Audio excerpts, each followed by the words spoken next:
Puss in Boots by Lucy Pack and Doug Draper. There once was a farmer who was very old and very sick. He had 3 sons, but not very much to leave them after he passed on. He left his farm to his eldest son, the farm animals to his middle son, and the family cat to Paul, his youngest son. Paul was not pleased with his share. He explained to his brothers, "If you pull your shares together, you can make a decent living. What can I make with a cat?" Little did Paul know that the cat, Seymour, was listening. After coming up with a grand plan, Seymour approached Paul and said, "If you could just loan me a pair of boots and a drawstring bag, I will show you that I am actually quite useful." Paul suddenly remembered how he had watched this clever cat catch many a mouse, and decided such a clever cat must really have a grand plan. He found a pair of boots to keep Seymour's feet dry and safe. Then he gave Seymour a drawstring bag filled with carrots. Seymour went far into the woods where rabbits were known to live, and lay on the ground as if he were dead.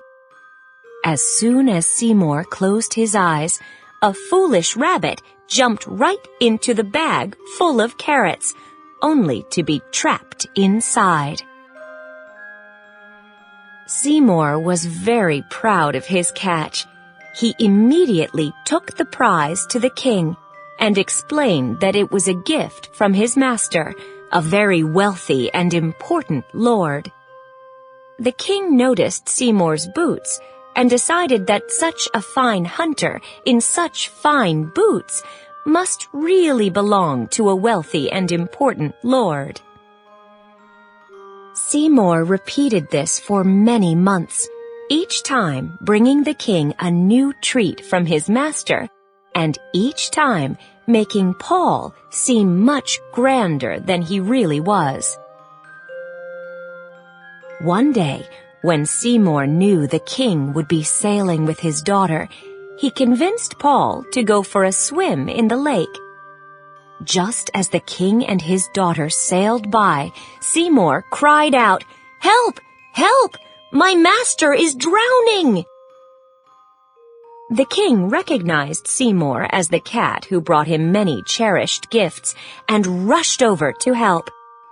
As they pulled Paul out of the water, the princess noticed how handsome he was and urged her father to give Paul a ride home.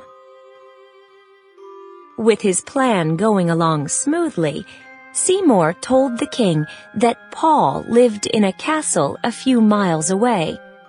Seymour also told the king that he wouldn't want to track muddy boots all over the king's lovely carriage, so he could meet them at Paul's castle. Meanwhile, Seymour ran as fast as he could in order to get to the castle first.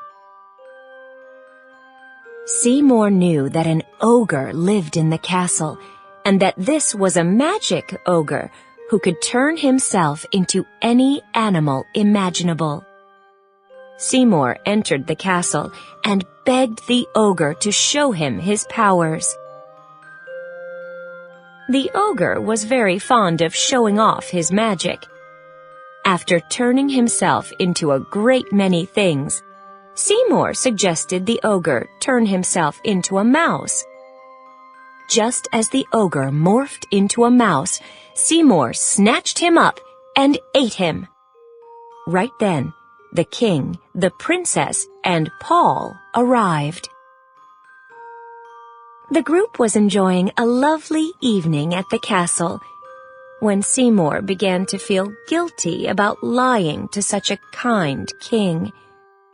He told the king about the death of Paul's father and how they were desperate to make a living like Paul's brothers. Seymour told the king about catching the rabbits, the drowning, and finally about the ogre.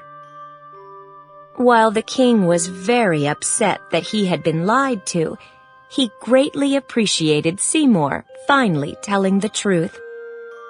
The king was also so impressed with Seymour's desire to take care of Paul that he invited them to come live with him and his daughter in the palace.